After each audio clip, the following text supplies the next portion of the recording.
Caribbean Sea, international waters, 9:34 a.m. Clear morning, unlimited visibility. USS Abraham Lincoln, Nimitz-class nuclear-powered supercarrier, 97,000 tons of displacement, cruising at 18 knots through international waters. Carrier Strike Group deployment, freedom of navigation operation, routine presence mission, completely legal, fully documented by satellite surveillance. Flight deck alive with activity. FA-18 Super Hornets positioned for launch. E-2C Hawkeye airborne early warning aircraft already off standard strike group formation. USS Cape St. George Ticonderoga class guided missile cruiser. Starboard position USS Porter and USS McFall Arleigh Burke class destroyers flanking positions. One Virginia-class attack submarine running silent 400 FT below the surface. Then Venezuelan radar went active. Multiple contacts emerging from coastal waters. Not one patrol boat. 7 vessels. Constitution-class patrol boats 56 meters long armed with 76mm guns and surface-to-surface missiles.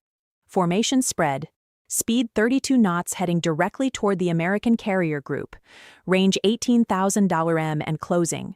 At 9:41 a.m., Venezuelan radio transmission broadcast across Maritime channels. American aircraft carrier. You are operating in Venezuelan defensive waters. This is illegal provocation.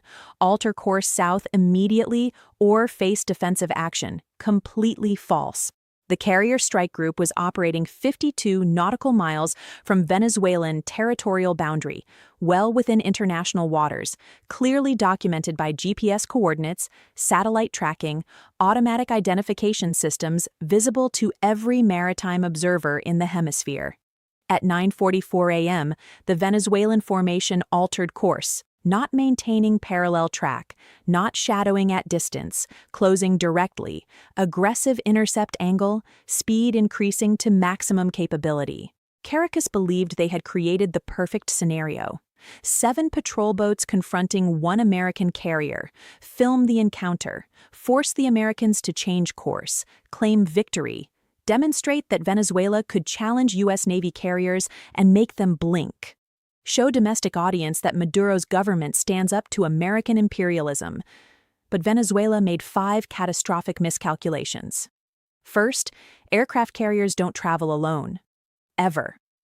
The strike group included 6,000 sailors, 75 aircraft, more firepower than most national air forces, and defensive systems designed to track and engage hundreds of targets simultaneously. Second, the carrier's air wing had been monitoring Venezuelan naval activity for 96 hours. Every vessel tracked, every movement analyzed, combat air patrol already airborne. Third, the Aegis cruiser USS Cape St. George had been tracking those 7 patrol boats for 43 minutes before they even activated their radars. Fire control solutions already calculated SM-2 missiles ready in vertical launch cells. Fourth, 2 FA-18 Super Hornets were already launching from the carrier deck. Not as escalation as scheduled combat air patrol rotation that now had a very specific mission. Fifth, restraint isn't weakness, it's controlled power. And when 97,000 tons of nuclear-powered warship chooses not to act, that choice is backed by the capability to delete every approaching vessel from existence in under 3 minutes. What happened in the next 18 minutes became a textbook demonstration of why aircraft carriers are the most feared weapons platform on Earth. This is that story. When speed meets structure, when patrol boats challenge super carriers, the response doesn't just stop an incident. It redefines what confrontation actually costs. Hit subscribe now so you don't miss how carrier strike groups actually operate. The Caribbean has been American naval operating space for decades. Carrier strike groups transit these waters regularly. Freedom of navigation missions, counter-narcotics operations, humanitarian assistance, disaster relief, legal operations, documented operations, operations conducted with complete transparency and international legal authority. USS Abraham Lincoln had been operating in the region for 3 weeks. Part of routine deployment cycle. The mission: maintain American presence, support regional partners, demonstrate that international waters remain international regardless of coastal state claims. Project power without provocation. But Venezuela had been escalating for months. Venezuelan patrol boats harassing American ships, transmitting false territorial claims, declaring extended security zones with no legal basis. Each encounter slightly more aggressive. Each provocation testing boundaries, probing reactions, building toward confrontation. Intelligence indicated Caracas wanted a propaganda victory. Something filmable, something they could broadcast domestically. American carrier forced to alter course by brave Venezuelan defenders. Maduro standing up to Washington, perfect for state media consumption. At 7:15 a.m., USS Abraham Lincoln received flash traffic from U.S. Fleet Forces Command. Intelligence suggests possible Venezuelan provocation during transit. Multiple patrol vessels sorted from LaGuardia Naval Base. Intent unclear. Maintain heightened alert posture. Captain James Reynolds, Lincoln's commanding officer, ordered elevated readiness. All hands. This is the captain. Intelligence indicates possible Venezuelan naval activity in our operating area. We remain in international waters conducting lawful operations. All air wing assets to full alert status. Professional posture. We're ready for anything. What Captain Reynolds didn't announce over ship-wide communication. Intelligence suggested Venezuela planned to force a course change through aggressive maneuvering. Get the American carrier to alter heading, film it, claim they push the U.S. Navy around, use it for propaganda purposes, demonstrate defiance, create domestic political victory. At 9:34 a.m., Venezuelan patrol boats appeared on radar. 7 contacts Constitution-class vessels, each one displacement 370 tons, armed with one Otto Melara 76mm gun, 2 12.7 machine guns. Gabriel Duke surface-to-surface missiles, maximum speed 37 knots, crew approximately 40, cost per vessel approximately $45 million. The formation maintained distance, initially shadowing the carrier group at $15,000, men broadcasting territorial warnings, claiming the American vessels were violating Venezuelan sovereign waters. False Lincoln was operating 52 nautical miles from Venezuelan coast international waters, clearly documented, verified by satellite, confirmed by automatic tracking systems visible to international observers.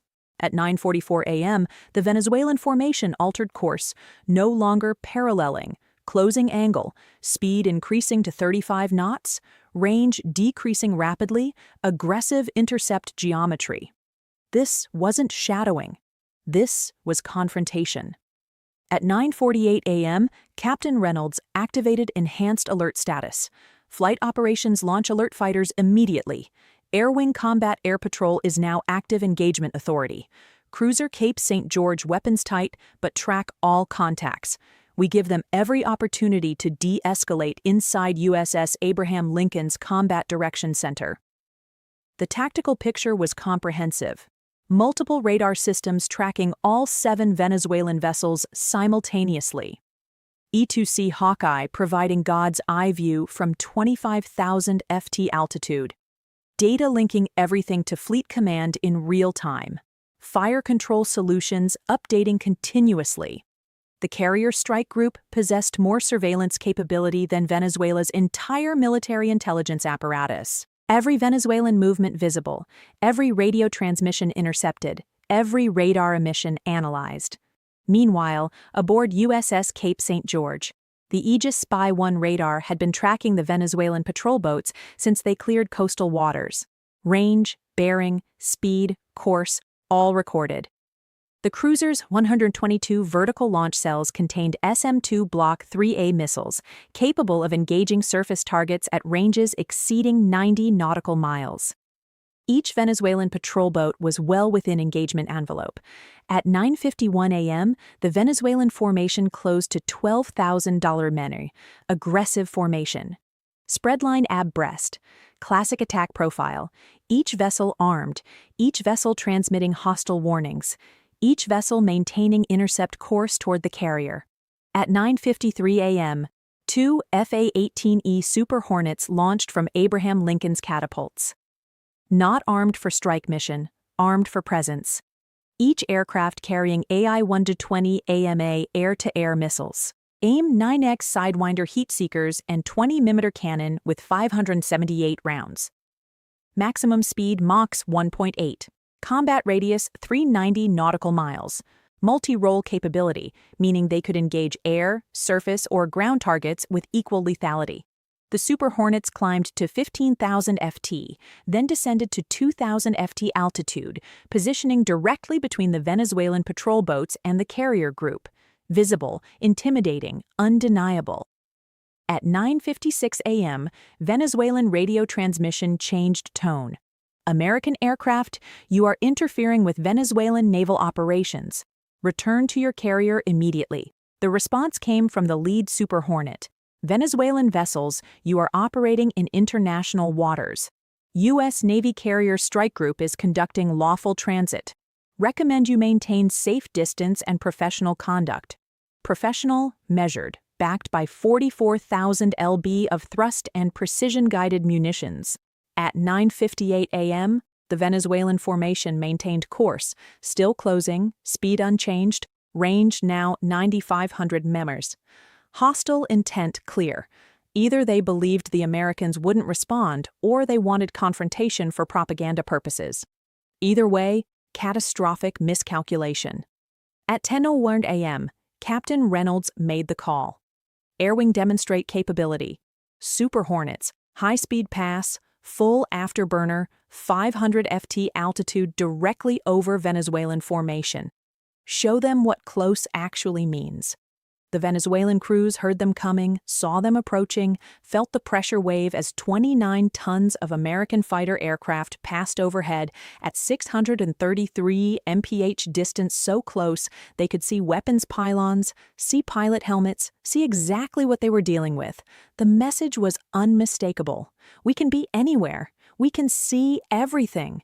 We can respond faster than you can react. At 10:03 a.m., the Venezuelan formation altered course, not closing anymore, turning, speed decreasing, range opening. The patrol boats began maneuvering back toward coastal waters. But they weren't done yet. At 10:06 a.m., Venezuelan radio broadcast one final transmission. American carrier group, you have been warned. Venezuelan waters are defended. Do not return. Empty bravado. They were retreating. The Americans hadn't fired a shot, hadn't needed to. At 10:08 a.m., Captain Reynolds addressed the strike group. All units, Venezuelan vessels are withdrawing. Maintain alert posture, continue mission. Well done. But the demonstration wasn't finished. At 10:12 a.m., the E-2C Hawkeye transmitted updated tactical picture to Fleet Command, all 7 Venezuelan patrol boats returning to La Guaira. No hostile action.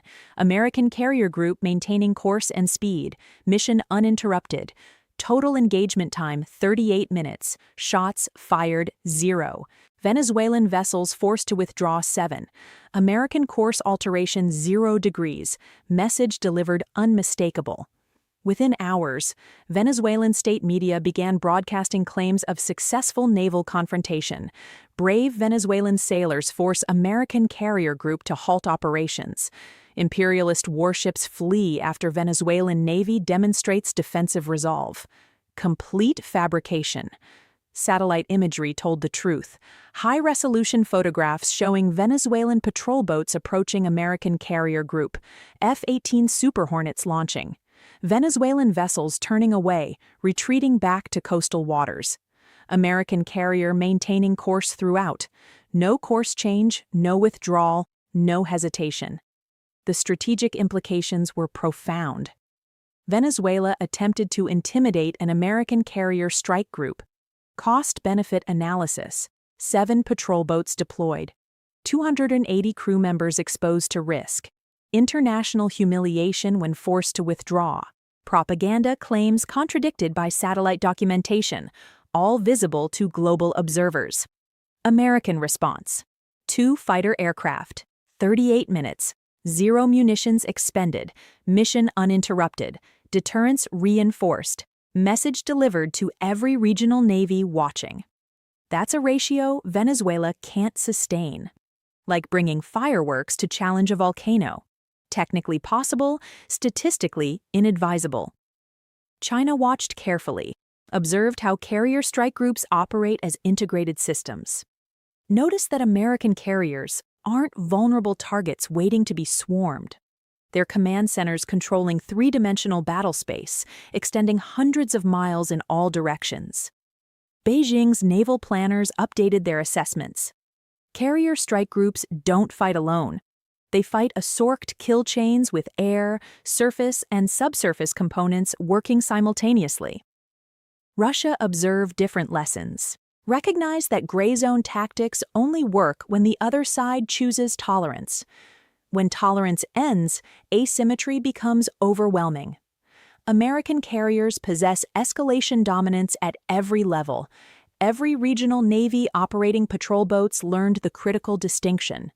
Approaching American carriers doesn't demonstrate strength. It demonstrates fundamental misunderstanding of modern naval warfare. The difference between presence and provocation is measured in nautical miles, and those miles are monitored by systems that don't negotiate. Why does this matter beyond one aborted confrontation? Because it revealed the core principle of carrier strike group operations. These aren't just big ships carrying aircraft.